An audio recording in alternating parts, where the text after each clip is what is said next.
Sri Lanka has promised safe passage to thousands of civilians caught in the fighting between the army and the LTTE.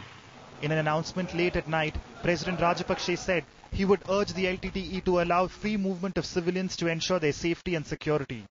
Vacating the LTTE-held areas will ensure their physical security and enable peace, freedom and rights for all the citizens of the country. The civilians have been given 48 hours to reach the safe zones.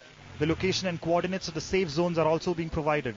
The aim, President Rajapaksa said, was to ensure civilians were not killed in the fighting going on in Mullaitivu, where the army has cornered what appears to be the remnants of the LTTE. President Rajapaksa of Sri Lanka announced that for the next 48 hours he would urge the LTTE to allow the free movement of civilians to ensure their safety and security. The Government of India welcomes this important announcement. Earlier, a UN convoy carrying more than 300 wounded civilians, including children, crossed the battle zone.